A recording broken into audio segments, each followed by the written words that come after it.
Hi friends, welcome back to my new blog. Friends, ಎಲ್ಲರೂ ಹೇಗಿದ್ದೀರಾ? Super ಆಗಿದ್ದೀರಾ? ನಾನು ಕೂಡ ತುಂಬಾ ಚೆನ್ನಾಗಿದ್ದೀನಿ.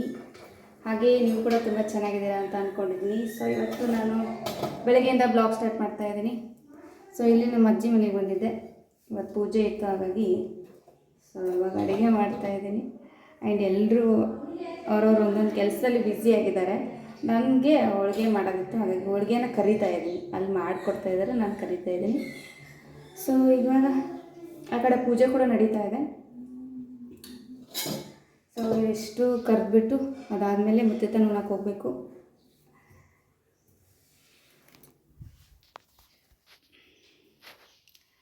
ಇಲ್ಲಿ ಪಲ್ಯ ಕೂಡ ರೆಡಿ ಮಾಡಿದ್ದೀನಿ. ಆ್ಯಂಡ್ ಇಲ್ಲಿ ಅನ್ನ ಆ್ಯಂಡ್ ಇದು ಖಾರ ಕುಟ್ಬೇಕಂತ ಹೇಳ್ಬಿಟ್ಟು ನೆನೆ ಇಟ್ಟಿದ್ವಿ ಕಡಲೆಕಾಳು. ಆ್ಯಂಡ್ ಇಲ್ಲಿ ಹೋಳಿಗೆ ಕರಿತಾ ಇದ್ದೀನಿ.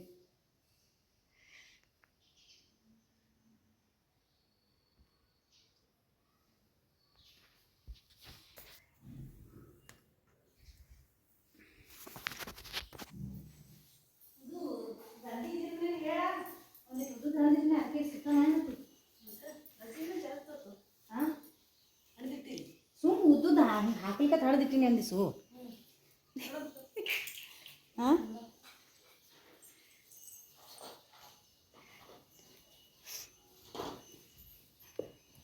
ತೊಗೊಂಡೋಲಿ ಕ್ಯೂ ತೊಗೊಂಡೋಲಿ ನೀವು ಹೋರಿ ಯಾವ ಸೀರೆ ಉಟ್ಕೊಂಡು ಆಯ್ತು ಅಕ್ಕಿ ರೆಡಿ ಆಯ್ತಾ? ಎಲ್ಲಿ ಹೋಗ್ಯಾಳ?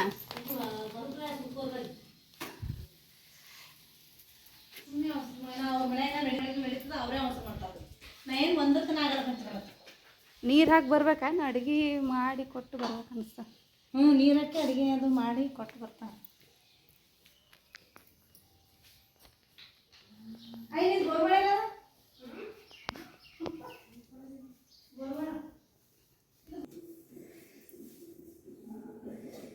ಹಿಂಗೆ ಕರ್ದಿ ನೋಡಿ, ಇರಲಿ ಹಿಂಗೆ ಕರ್ದಿನ ಅದಕ್ಕಂತ. ಆಯ್ತು. ಮತ್ತೆ ನೀನು ಇದಕ್ಕೆ ಬಾರಿ ಕರಿತಾರೆ ಮನೆ ಚಂದಾಗಿ ಪೂರ ಹೊತ್ತು ಹೊತ್ತಿಲ್ಲ ಕಡೆ ಪೂರ ಬೆಳಗ್ನೆಲ್ಲ ಪೂರ ಕೆಂಪುನಾಗಿಲ್ಲ ಚಂದಾಗಿ ಇಟ್ಟೇ ಇರು.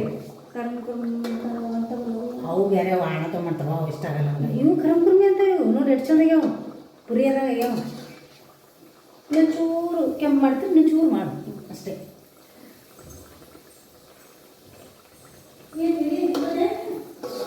ಕಲಿಕೊಂಡು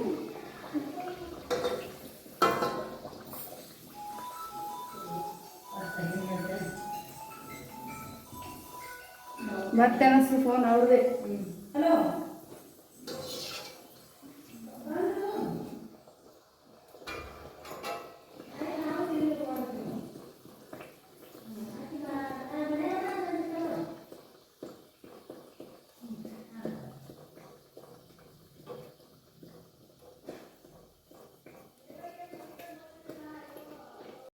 ಫ್ರೆಂಡ್ಸ್, ಇವಾಗ ನಮ್ಮ ಕಡೆ ಗಾಣ ದೇವತೆ ಪೂಜೆ ಮಾಡ್ತಾರೆ. ಅಂದರೆ ಮನೆಯಲ್ಲಿ ಗಾಣ ಇತ್ತು ಅಂದರೆ ಅದರದ್ದು ಪೂಜೆ ಮಾಡ್ತಾರೆ. ಸೊ ಅದಕ್ಕೆ ಮುತ್ತೈದೆನ ಉಣಿಸ್ತಾರೆ. ಇಬ್ಬರಿಗೆ ಬೇಕಾದವರು 5 ಜನ ಉಣಿಸ್ಬೋದು, ಇಬ್ಬರು ಉಣಿಸ್ಬೋದು. ಸೊ ನಾವು ಇದು ವರ್ಷ ಮಾಡ್ತೀವಿ. ನಮ್ಮ ಅತ್ತೆದು ತವ್ರ ಮನೆ ಆಗಿರೋದ್ರಿಂದ ಅವ್ರು ಯಾವಾಗಲೂ ಮಾಡ್ಕೊಂಡು ಬಂದಿದ್ದರು. ಹಾಗಾಗಿ ನಾನು ಬಂದ ಮೇಲೂ ಕೂಡ ಅದನ್ನು ಕಂಟಿನ್ಯೂ ಮಾಡ್ತಾಯಿದ್ದೀವಿ. ಇವಾಗ ಸಪ್ರೇಟಾಗಿ ಕೂಡ ಮುತ್ತೈದೆನ ಉಣಿಸ್ತಾರೆ. ಬಟ್ ನಾವು ಆ ಥರ ಮಾಡಲ್ಲ. ನಮ್ಮದೊಂದು ಸ್ವಲ್ಪ ಅಡುಗೆ ಅವ್ರ ಜೊತೆ ಮಿಕ್ಸ್ ಮಾಡಿ ಇಬ್ಬರು ಸೇರಿ 5 ಜನ ಮುತ್ತೈದೆಯರನ್ನ ಉಣಿಸ್ತೀವಿ. ಏನೇ ಇದ್ರೂ ಕೂಡ ಈಕ್ವಲ್ ಆಗಿಯೇ ಹಾಕ್ತೀವಿ. ಈ ಅಡುಗೆಯಲ್ಲಿ ಇಂಗ್ರೀಡಿಯೆಂಟ್ಸ್ಗಳಾಗಿರ್ಬೋದು, ಏನೇ ಆಗಿರ್ಬೋದು, ಪೂಜೆ ಐಟಮ್ಸ್ ಆಗಿರ್ಬೋದು, ಪ್ರತಿಯೊಂದು ಕೂಡ ಇಬ್ಬರು ಈಕ್ವಲ್ ಆಗಿ ಹಾಕಿ ಈಕ್ವಲ್ ಆಗಿ ಅಡುಗೆನ ಮಾಡಿ ಊಟ ಮಾಡಿಸಿ ಅದಾದಮೇಲೆ ಏನು ಅಡುಗೆನ ಉಳಿದಿರುತ್ತೋ ಅದನ್ನು ಬೇಕಾದವ್ರಿಗೆ ಊಟ ಮಾಡಿಸ್ತೀವಿ. ಇಲ್ಲದೆ ಹೋದರೆ ಸ್ವಲ್ಪ ಪ್ರಸಾದ ಥರ ಮನೆಗೆ ತೊಗೊಂಡು ಹೋಗ್ತೀವಿ. ಆ್ಯಂಡ್ ಈ ಪೂಜೆ ಮಾಡೋದು ನಮ್ಮ ಅತ್ತೆಗೆ ತುಂಬ ಖುಷಿ. ಹಾಗಾಗಿ ಸೊ ನಾನು ಕೂಡ ಅದನ್ನು ಕಂಟಿನ್ಯೂ ಮಾಡ್ಕೊಂಡು ಹೋಗ್ತಾಯಿದ್ದೀನಿ. ಆ್ಯಂಡ್ ಬೆಳಿಗ್ಗೆ ಬೇಗ ಎದ್ದುಬಿಟ್ಟಿದ್ದೆ. 5 ಗಂಟೆಗೆ ಎದ್ದಿದ್ದೆ. 9 o'clock ಅಷ್ಟೊತ್ತಿಗೆ ಅಡುಗೆ ಆಗಬೇಕು. ಅದಲ್ಲದೆ ಇವತ್ತು ಸಿಕ್ಕಾಪಟ್ಟೆ ಪೂಜೆ ಇರೋದ್ರಿಂದ ಆ ಮುತ್ತೈದೆನ ಕೂಡ ಹೇಳಿದರು. ಹಾಗಾಗಿ ಆ ಕಡೆ ಹೋಗಬೇಕು ಅಂತಂದರೆ ಬಿಫೋರ್ ನಾವಿಲ್ಲೆಲ್ಲ ಅಡುಗೆ ಮಾಡಿಟ್ಕೊಂಡು ಅದಾದಮೇಲೆ ಆ ಕಡೆ ಹೋಗಬೇಕು. ಇನ್ನು ಬಂದು ಅಡುಗೆ ಮಾಡೋದು ಅಂದರೆ ಸ್ವಲ್ಪ ಕಷ್ಟ ಆಗಿಬಿಡುತ್ತೆ. ಟೈಮ್ನೂ ಇರೋಲ್ಲ ಆ್ಯಂಡ್ ನಮಗೆ ಅಲ್ಲಿ ಊಟ ಮುಗಿಸ್ಕೊಂಡು ಬಂದಮೇಲೆ ಇಲ್ಲಿ ಎನರ್ಜಿ ಕೂಡ ಇರೋಲ್ಲ, ಸುಸ್ತಾಗ್ಬಿಟ್ಟಿರುತ್ತೆ. ಹಾಗಾಗಿ ಇವತ್ತು ಮುತ್ತೈದೆನ ಊಟ ಮಾಡಿಸೋ ತನಕ ನಾವು ಒಂದು ಹನಿ ನೀರು ಕೂಡ ತೊಗೊಳ್ಳಲ್ಲ. ಹಾಗೆ ಉಪವಾಸಲ್ಲೇ ಅಡುಗೆ ಮಾಡ್ತಾಯಿದ್ದೀವಿ. ಆ್ಯಂಡ್ ಅಡುಗೆ ಹೇಗಾಗುತ್ತೋ ಗೊತ್ತಿಲ್ಲ, ಯಾಕಂದರೆ ಟೇಸ್ಟ್ ಮಾಡಿ ಅಡುಗೆ ಮಾಡೋದೇ ಬೇರೆ ಸ್ವಲ್ಪ, ಇನ್ನು ಟೇಸ್ಟ್ ಮಾಡ್ದೇ ಮಡಿ ಮೈಲಿಗೆ ಈ ಥರ ಅಂದ್ಕೊಂಡು ಅಡುಗೆ ಮಾಡೋದೇ ಬೇರೆ. ಹಾಗಾಗಿ ನಾನು ಹೋಳಿಗೆ ಎಲ್ಲ ಮಾಡಿಟ್ಟಿದ್ರಲ್ಲ ಅದನ್ನು ಕರಿತಾ ಇದ್ದೀನಿ. ಅದಾದಮೇಲೆ ಪಲ್ಯ ಮಾಡಿದೆ, ಬಂದ ತಕ್ಷಣ ಖಾರ ಅಜ್ಜಿ ಕೊಟ್ಟಿದ್ರು ಆ್ಯಂಡ್ ರೈಸ್ ಕೂಡ ಆಗಿಬಿಟ್ಟಿತ್ತು, ಸಾಂಬಾರು ಕೂಡ ರೆಡಿಯಾಗಿತ್ತು. ಇನ್ನು ಬಜ್ಜಿ ಆಮೇಲೆ ಕೆಲವೊಂದು ಸ್ನ್ಯಾಕ್ಸ್ ಐಟಮ್ಸ್ ಏನಿರುತ್ತಲ್ಲ ಅದನ್ನು ಆಮೇಲೆ ಕರ್ಕೊಂಡ್ರಾಯ್ತು ಅಂತ ಹೇಳ್ಬಿಟ್ಟು ಅದಿಷ್ಟು ಬಿಟ್ಟು ಉಳ್ಕಿದೆಲ್ಲ ಮಾಡ್ಕೊಳ್ತಾ ಇದ್ದೀವಿ. ಇವಾಗ ಟೈಮ್ ಬಂದುಬಿಟ್ಟು 7:30 ಏನೋ ಆಗ್ತಾಯಿದೆ. ಇನ್ನೊಂದು ಹಾಫ್ ಆ್ಯನ್ ಅವರಲ್ಲಿ ಕಂಪ್ಲೀಟ್ ಅಡುಗೆನೇ ಆಗಿಬಿಡುತ್ತೆ. ಇನ್ನು ನಾವು ಕೂಡ ರೆಡಿಯಾಗಿ ಒಬ್ಬರು ಮನೆಗೆ ಹೋಗಬೇಕು ಮುತ್ತೈದೆನಿಗೆ. ನಾವು ಆ ಕಡೆ ಹೋಗಿ ಊಟ ಮಾಡ್ತೀವಿ, ಅವ್ರನ್ನ ಕರ್ಕೊಂಡ್ಬಂದು ನಮ್ಮ ಮನೆಯಲ್ಲೇ ಊಟ ಮಾಡಿಸ್ತೀವಿ. ಸೊ ಈ ಥರ ಈಗ ಇತ್ತೀಚೆಗೆ ಇದೆಲ್ಲ ಸಂಪ್ರದಾಯಗಳು ಇನ್ನೂ ಜಾಸ್ತಿನೇ ನಡೀತಾ ಇದೆ. ವರ್ಷದಿಂದ ವರ್ಷಕ್ಕೆ ತುಂಬ ಇನ್ಕ್ರೀಸ್ ಆಗ್ತಾಯಿದೆ. ಹಾಗಾಗಿ ಇವಾಗ ನಾನು ಕೂಡ ರೆಡಿ ಆಗಬೇಕು ಅಂತ ಅಂದ್ಕೊಂಡಿದ್ದೀನಿ. ನಾನು ಬಿಫೋರ್ ಬರುವಾಗ ಈ ಸಾರಿನ ಉಟ್ಕೊಂಬಂದಿದ್ದೆ. ಈ ಸಾರಿ ಉಟ್ಕೊಳ್ದೇ ಇರೋದು 9 ಇಯರ್ಸ್ ಆಯಿತು. ನಾನು ತೊಗೊಂಡ್ಮೇಲೆ ಒಂದು ದಿನ ಕೂಡ ಅದನ್ನು ವೇರ್ ಮಾಡಿಲ್ಲ. ಹಾಗಾಗಿ ಇವತ್ತು ಉಟ್ಕೊಂಡಿದ್ದೆ. ನಡೆಯುತ್ತೆ. ಈ ಅಡುಗೆ ಮಧ್ಯದಲ್ಲಿ ಕೆಲವೊಂದು ಜಾಸ್ತಿ ಕಾಸ್ಟ್ಲಿ ಸೀರೆ ಉಟ್ಕೊಂಡು ಅಡುಗೆ ಮಾಡೋದು ಅಂದರೆ ಕಷ್ಟ. ಹಾಗಾಗಿ ಇದನ್ನು ಹಾಕ್ಕೊಂಡು ಬಂದಿದ್ದೆ. ಬಟ್ ಇಲ್ಲೆಲ್ಲರೂ ಬರೀತಾ ಇದ್ದಾರೆ, ಮುತ್ತೈದೆನಿಗೆ ಬೇರೆ ಸೀರೆ ಹಾಕ್ಕೊಂಡು ಹೋಗಬೇಕು, ಇದು ಬೇಡ ಅಂತೇಳಿ. ಹಾಗಾಗಿ ಚೇಂಜ್ ಮಾಡೋ ಚಾನ್ಸ್ ಇತ್ತು ಅಂದರೆ ಚೇಂಜ್ ಮಾಡೋಣ ಅಂತ ಅಂದ್ಕೊಂಡಿದ್ದೀನಿ. ಅಂದರೆ ನನಗೆ ಕೆಲವೊಂದು ಟೈಮ್ ಇಷ್ಟ ಆಗೋಲ್ಲ, ಕೆಲವೊಂದು ಟೈಮ್ ಏನು ಅನಿಸಲ್ಲ, ಮಾಡ್ತೀನಿ, ಹಾಗೇನಿಲ್ಲ. ಅವರಂದರು ವರ್ಷದಲ್ಲಿ 1 ಸರಿನೋ 2 ಸರಿ ಅಷ್ಟೇ ನಾವು ಈ ಮುತ್ತೈದೆನ ಸೀರೆನ ಉಟ್ಕೊಂಡು ಹೋಗ್ತೀವಿ, ಅದನ್ನು ಇವಾಗ ಬೇಡ ಅಂದರೆ ಇನ್ನು ಯಾವಾಗ ಉಟ್ಕೊಂಡು ಹೋಗೋಕ್ಕಾಗತ್ತೆ ಅಂಥೇಳಿ ಹೇಳ್ತಾಯಿದ್ರು. ಹಾಗಾಗಿ ನಾನು ಅಲ್ಲಿಂದ ಬರುವಾಗ ತೊಗೊಂಡು ಬಂದಿರಲಿಲ್ಲ ಮನೆಯಿಂದ. ಇದ್ರ ಮೇಲೆ ಮುತ್ತೈದೆನ ಉಂಡ್ರಾಯ್ತು ಅಂತ ಅಂದ್ಕೊಂಡೆ. ಈ ಸೀರೆ ಉಟ್ಕೊಳ್ಳೋದಂದರೆ ಸ್ವಲ್ಪ ಕಷ್ಟನೇ, ಅದರಲ್ಲೂ ಉಟ್ಕೊಂಡು ಅಡುಗೆ ಮಾಡೋದಂದರೆ ತೀರಾ ಕಷ್ಟ. ಆದರೂ ಸ್ವಲ್ಪ ಕಲಿಬೇಕು ಅನ್ನೋದಕ್ಕೋಸ್ಕರ ಆವಾಗವಾಗ ಒಂದೊಂದು ಸಾರಿ ಸೀರೆನ ಉಟ್ಕೋತೀನಿ. ಬಟ್ ಈ ಸೀರೆ ನನಗೆ ತುಂಬಾ ಇಷ್ಟ. ನನಗೆ ಸ್ಕೈ ಬ್ಲೂ ಕಲರ್ ಸಾರಿ ಅಂದರೆ ಎಷ್ಟು ಇಷ್ಟ ಆಗುತ್ತೆ ಅಂದರೆ ಸಿಕ್ಕಾಪಟ್ಟೆ ಇಷ್ಟ ಆಗುತ್ತೆ. ಕಳಿಯೋದಕ್ಕೆ ಮನಸ್ಸೇ ಬರೋಲ್ಲ, ಅಷ್ಟು ಇಷ್ಟ ಆಗುತ್ತೆ. ಹಾಗಾಗಿ ನಮ್ಮ ಅಜ್ಜಿ ಬೈತಾ ಇದ್ದಾರೆ. ಉಟ್ಕೊಂಡು ರೆಡಿ ಆಗಿ ಅದಾದಮೇಲೆ ಮತ್ತೆ ಈ ವಿಡಿಯೋನ ಕಂಟಿನ್ಯೂ ಮಾಡ್ತೀನಿ. ಆ್ಯಂಡ್ ಫೈನಲಿ ಉಟ್ಕೊಂಡು ಅವ್ರ ಮನೆಗೆ ಬಂದೆ. ಬಿಫೋರ್ ಅಂದರೆ ಬಂದಮೇಲೆ ಪೂಜೆ ಎಲ್ಲ ಮಾಡಿದರು. ಆ್ಯಂಡ್ ಇವಾಗ ನಾವು ಕೂಡ ರೆಡಿಯಾಗಿದ್ದೀವಿ. ಈ ಕಡೆ 3 ಜನ ಕೂತಿದ್ದೀವಿ, ಇನ್ನು ನಮ್ಮ ಎದುರು ಕಡೆ 2 ಇದ್ದಾರೆ. 5 ಜನ ಸೇರಿ ಇವಾಗ ಮುತ್ತೈದೆನ ಉಣ್ಬೇಕು ಅಂತ ಹೇಳಿಬಿಟ್ಟು ಇನ್ನು ಪೂಜೆ ಎಲ್ಲ ಮಾಡ್ತಾಯಿದ್ದಾರೆ, ದಂಡಿ ಎಲ್ಲ ಕಟ್ತಾ ಇದ್ದಾರೆ. ನಮ್ಮ ಕಡೆ ಇದೇ ಸಂಪ್ರದಾಯ. ಕೆಲವೊಬ್ಬರು ಕಡೆ ಕೆಲವೊಂದು ಥರ ಮಾಡ್ತಾರೆ. ನಮ್ಮ ಕಡೆ ಯಾವಾಗಲೂ ಏನು ಪಾಲಿಸ್ಕೊಂಡು ಬಂದಿದ್ವಿ ಅದನ್ನೇ ನಾವು ಕಂಟಿನ್ಯೂ ಮಾಡ್ತಾಯಿದ್ದೀವಿ. ಒಂಥರ ಚೆನ್ನಾಗಿದೆ. ವರ್ಷದಲ್ಲಿ ಈ ಥರ ಊಟ ಮಾಡೋದು ಎಲ್ಲರೂ ಸೇರಿ ಅಂದರೆ ಸಿಕ್ಕಾಪಟ್ಟೆ ಇಷ್ಟ. ಕೆಲವೊಬ್ಬರಿಗೆ ಇದ್ರ ವ್ಯಾಲ್ಯೂನೂ ಗೊತ್ತಾಗಲ್ಲ, ಕೆಲವೊಬ್ಬರಿಗೆ ಇದ್ರ ಬೆಲೆನೂ ಗೊತ್ತಿಲ್ಲ. ಮದುವೆ ಆದಮೇಲೆ ಕೆಲವೊಂದು ನಮಗೆ ಸಿಗಬೇಕಾಗಿರುವಂಥ ಅವಕಾಶಗಳನ್ನು ಕಳ್ಕೊಂಬಿಡ್ತಾರೆ. ನಮಗೆ ಕಳ್ಕೊಳ್ಳೋದಕ್ಕೆ ಇಷ್ಟ ಇಲ್ಲ. ಎಂಥ ಸಿಚುವೇಷನ್ನಲ್ಲಿ ಕೂಡ ನಾವು ಇದನ್ನು ಅಲ್ಲ ಅಂತ ಹೇಳಲ್ಲ, ಬಂದು ಪಾಲನೆ ಮಾಡ್ತೀವಿ. ಆ್ಯಂಡ್ ಸೇರಿ ಕೂಡ ನಾವು ಊಟ ಮಾಡ್ತೀವಿ. ಇನ್ನೊಂದು ಏನು ಗೊತ್ತಾ, ನಮ್ಮದು ಒಂದು ಗ್ಯಾಂಗೇ ಇದೆ. ಆ ಗ್ಯಾಂಗನ್ನು ನಾವು ಬಿಟ್ಕೊಡಲ್ಲ. ಒಂದು 10 ಜನ ಆದ್ರೂ ಕೂಡ ನಾವು ಮನೆಗೆ ಹೋಗಿ ಊಟ ಮಾಡ್ತೀವಿ. ಕಾಂಪ್ರಮೈಸ್ ತುಂಬ ಚೆನ್ನಾಗಿ ಆಗ್ತೀವಿ. ಆ್ಯಂಡ್ ಒಬ್ಬರು ಒಂದು ಕಡೆ ಮಿಸ್ ಆಯಿತು ಅಂದರೆ ಮತ್ತೊಬ್ಬರು ಹೋಗಿ ಅದನ್ನು ನಾವು ಫುಲ್ ಮಾಡ್ತೀವಿ. ಹಾಗಾಗಿ ಪ್ರತಿಯೊಬ್ಬರು ಹೇಳಿದ್ರು ಕೂಡ ನಮ್ಮ 5 ಜನರ ಹೇಳ್ತಾರೆ. ಆ್ಯಂಡ್ ಇದರಲ್ಲಿ ಇನ್ನೂ ಒಂದಿಷ್ಟು ಜನ ಇದ್ದಾರೆ, ಅವರು ಕೂಡ ಆ್ಯಡ್ ಆಗ್ತಾರೆ. ಕೆಲವೊಂದು ಟೈಮ್ನಲ್ಲಿ ಬರೋಕ್ಕಾಗದೇ ಇರೋಂಥ ಸಿಚುವೇಷನ್ನಲ್ಲಿ ಅವರು ಬಂದು ಸೇರ್ಕೋತಾರೆ. ಇದು ಒಂಥರ ತುಂಬ ಚೆನ್ನಾಗಿರುತ್ತೆ. ಎಷ್ಟೋ ಜನರಿಗೆ ಈ ಅವಕಾಶಗಳು ಸಿಗೋದೇ ಇಲ್ಲ. ಅಂಥದ್ರಲ್ಲಿ ನಮಗೆ ಈ ಅವಕಾಶಗಳು ಎಷ್ಟು ಚೆನ್ನಾಗಿ ಬರುತ್ತೆ ಅಂದರೆ ತುಂಬ ಚೆನ್ನಾಗಿ ಬರುತ್ತೆ. ಆ್ಯಂಡ್ ಮುತ್ತೈದೆತನ ಅಂತಂದರೆ ನಮ್ಮದು ಈ ಟೈಮ್ನಲ್ಲೇ ಜಾಸ್ತಿ ಖುಷಿ ಆಗೋದು. ಅದರಲ್ಲೂ ಮೊದಲೆಲ್ಲ ಒಂದು ಸ್ವಲ್ಪ ಜನರಿಗೆ ಇದು ನಾವು ಹೋಗಿ ಊಟ ಮಾಡೋದು ಅದೆಲ್ಲ ಇಷ್ಟ ಆಗ್ತಾ ಇರಲಿಲ್ಲ.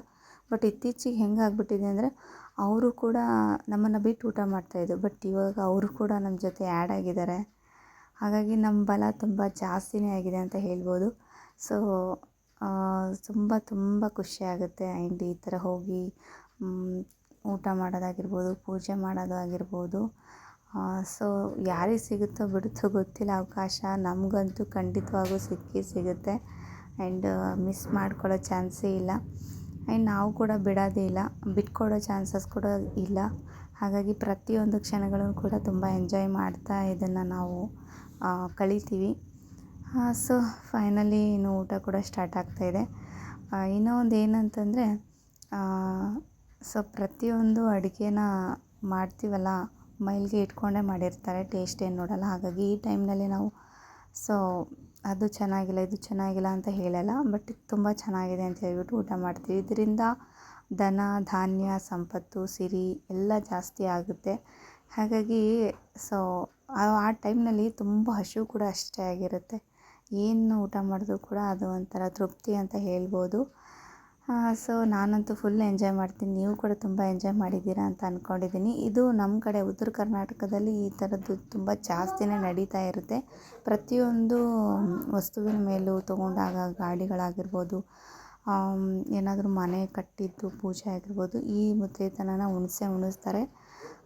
ಸೊ ನಮಗೆ ಇದು ತುಂಬ ಖುಷಿ ಕೊಡುವಂಥದ್ದು. ಹಾಗಾಗಿ ತುಂಬ ಚೆನ್ನಾಗಿ ಎಂಜಾಯ್ ಮಾಡ್ತೀವಿ. ಸೊ ನೀವು ಕೂಡ ಎಂಜಾಯ್ ಮಾಡಿದ್ದೀರಾ ಅಂತ ಅಂದ್ಕೊಂಡಿದ್ದೀನಿ. ಆ್ಯಂಡ್ ಇಲ್ಲಿ ಊಟ ಮುಗಿಸ್ಕೊಂಡು ಇನ್ನು ನಮ್ಮ ಮನೆಗೆ ಹೋಗಿ ಅಲ್ಲಿ ಕೂಡ ಪೂಜೆ ಇರುತ್ತೆ, ಅದನ್ನು ಕೂಡ ಮಾಡಬೇಕು. ಹಾಗಾಗಿ ಇವತ್ತು ಬೆಳಿಗ್ಗೆ 5 o'clock ಎದ್ದಿದ್ನಲ್ಲ, ಹಾಗಾಗಿ ತುಂಬ ನಿದ್ದೆ ಬರ್ತಾಯಿತ್ತು ನನಗಂತೂ. ಇನ್ನು ಈ ಹೋಳಿಗೆ ಊಟ ಮಾಡಿದ್ರಂತೂ ಮುಗ್ದೇ ಹೋಯಿತು, ಹೇಳೋಕ್ಕೆ ಚಾನ್ಸೇ ಇಲ್ಲ ಅಂತ ಅನ್ಕೋತೀನಿ. ಹಾಗಾಗಿ ಬಿಫೋರೇ ನಾವು ಅಡುಗೆ ಮಾಡಿಟ್ಟು ಬಂದಿದ್ವಿ, ಇನ್ನು ಹೋದ್ಮೇಲೆ ಮಾಡೋಕ್ಕಾಗಲ್ಲ ಅಂತ ಹೇಳಿಬಿಟ್ಟು. ಆ್ಯಂಡ್ ಊಟ ಕೂಡ ನಡೀತಾ ಇದೆ ಗೈಸ್. ಊಟ ಮಾತ್ರ ತುಂಬ ಸಖತ್ತಾಗಿರುತ್ತೆ. ಈ ಥರದ್ದು ಊಟನೆಲ್ಲ ಮಿಸ್ ಮಾಡ್ಕೊಳ್ಳೋಕೆ ಹೋಗಬಾರ್ದು, ಅಂದರೆ ಒಂಥರ ತುಂಬ ಚೆನ್ನಾಗಿರುತ್ತೆ ಅಂತ. ಆ್ಯಂಡ್ ಫೈನಲಿ ಊಟ ಎಲ್ಲ ಮುಗಿಸ್ಕೊಂಡು ಅದಾದಮೇಲೆ ಬ್ಲೌಸ್ ಪೀಸ್ ಕೊಡ್ತಾರೆ. ಕೊಡೋರು ಸೀರೆನೂ ಕೂಡ ಕೊಡ್ತಾರೆ, ಉಡಿ ತುಂಬ್ತಾರೆ. ಮತ್ತು ಸೊ ಫೈನಲಿ ಇಷ್ಟು ಈ ಪೂಜೆದ್ದು ಅಂತ ಹೇಳ್ಬೋದು.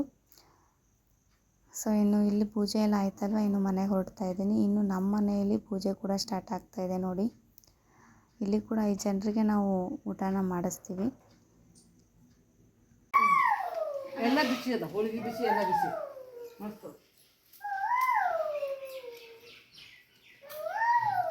ಇವತ್ತು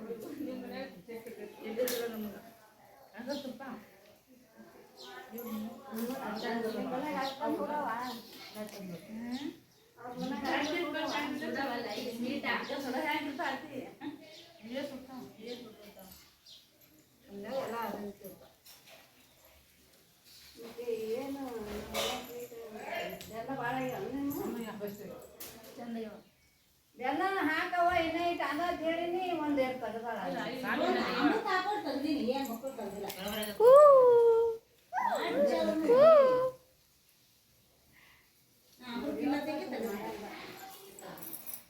ಈಗೆಲ್ಲ ಜಲ ಕಮ್ಮಿ ಉಂಟಲ್ಲ.